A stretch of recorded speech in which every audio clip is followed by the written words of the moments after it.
Welcome to the Get Fit Guys quick and dirty tips to slim down and shape up. Ladies, today's article is for any of you who have ever had a baby or ever planned to lovingly swaddle a tiny bundle of joy and still be able to zip up your pre-pregnancy jeans at some point. That's right, you're about to learn how to lose weight after pregnancy.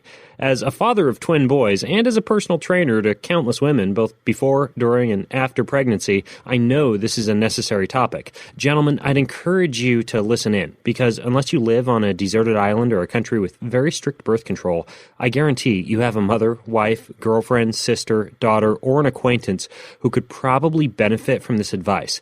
Besides, I'm not entirely sexist. The next Get Fit Guy newsletter will teach you how to get rid of man boobs. It should be, of course, extremely obvious that you're going to gain weight while you are pregnant. It takes 9 months to put the weight on, so no matter what the paparazzi may suggest, even if you're a celebrity with magical weight loss superpowers, it's still going to take a bit of time to lose weight after childbirth. If you allow for 4 to 6 weeks of relatively light post-childbirth activity, a realistic time frame to lose the pounds you gained during pregnancy is 6 to 8 months. So with that reality check, here are your quick and dirty tips for how to lose weight after childbirth. Tip number 1. Breastfeed. Breastfeeding requires an extra 500 calories a day and will help you to burn through the excess energy that your body naturally stored to nourish a baby. Caloric restriction and strict dieting should not be done during breastfeeding, and losing more than 2 pounds a week is especially dangerous for your baby if you are breastfeeding. But you can exercise while you're breastfeeding, and 30 to 90 minutes of daily physical activity will not affect milk production, as long as you're consuming adequate calories, which leads me to my next tip. Stay physically active. Later in this episode, I'll give you a sample workout plan as well as guidelines about exercise risks after childbirth. Exercise will not only help with weight loss, but will also help you avoid the excessive stress buildup that comes with being a new mom. Tip number 3, use nutrition strategies. If you maintain the habit of eating extra calories you consume during pregnancy, it will severely slow weight loss. So no matter how hard you exercise, follow these 4 strategies to significantly help on the nutrition front. Number 1. Stay hydrated by trying to drink a bottle of water every couple hours, which will keep you from soft drinks and juices. If you need flavor in the water, add a little lemon juice or stevia. Number 2, write down everything you eat. Number 3, eat protein and fiber, which will keep your appetite satiated. Number 4, eat real, recognizable food as much as possible. Potato chips, Cheetos, and peanut butter don't look anything like the potatoes, corn, and peanuts they came from, so be careful with these type of foods. Now, if you had complications during pregnancy, your doctor may have asked you to refrain from exercise for anywhere from 1 to 8 weeks. It's important that you follow these rules, as you don't want to risk hemorrhages, ruptures, strains, sprains, internal bleeding, or any other accidents. If you have any doubts about exercising, or you've been warned not to exercise, you can approach your physician and ask if it's acceptable for you to at least perform light walking for 10 to 30 minutes a day. If the answer is yes, then the fresh air and sunshine will be good for you and your baby, and will also make exercise and weight loss easier when the time comes. You may have also been told or found that you have an overly stretched abdominal wall, or a large gap between your abdominal muscles. This is called rectus abdominis, and it's fairly common. If this is the case, you'll need to be careful with exercises that directly strain your abdominal wall, especially movements like weighted crunches, front planks, leg lifts, sit-ups, and heavy lifting.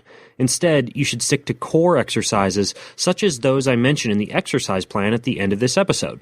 Finally, due to the production of a hormone called relaxin, your ligaments become far more flexible during pregnancy and stay that way for a few months after childbirth.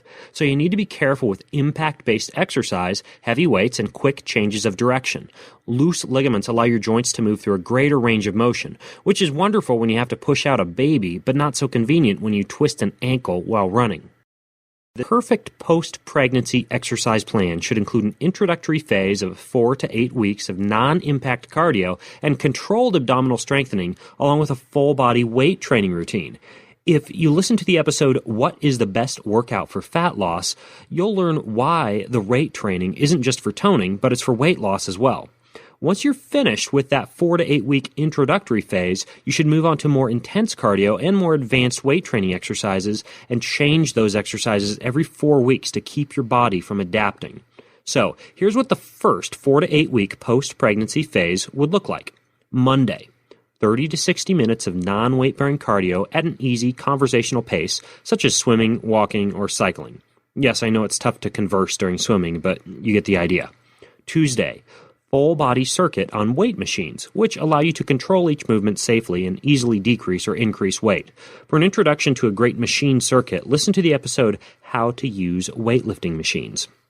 Wednesday, do the same 30 to 60 minutes of non-weight-bearing cardio as Monday. Thursday, do the same full-body weight machine circuit as Tuesday. Friday, once again, do the same cardio as you did Monday and Wednesday. And finally, on the weekend, go on a hike, long walk, or easy bike ride, and also include a safe core strengthening exercise. For example, you could perform 5 30-second bent knee side plank holds for each side while you watch TV. I'll put a link to that exercise in the show notes. In the next post-pregnancy phase that follows those 4 to 8 weeks, switch to performing cardio intervals for your Monday, Wednesday, and Friday cardio workouts, in which rather than doing one long 30 to 60 minutes cardio session, you do hard efforts followed by easy efforts, and consider adding some impact-based motion, such as running. For your weight training workouts in Phase 2, on Tuesday and Thursday, begin to use free weights and more advanced exercises. For example, you can try a routine like the one that I show in the video that I link to in the show notes for this episode. Depending on the extent of abdominal muscle wall separation, you may still need to modify your core exercises from those that I show in the video. If you can fit more than 2 fingers in the line that runs down the middle of your stomach, this may be the case. However, if your abdominal wall is ready, you can begin to incorporate crunching or sit-up variations, more advanced planks, and heavier weights. Finally, you can substitute that weekend workout for a third weight training workout.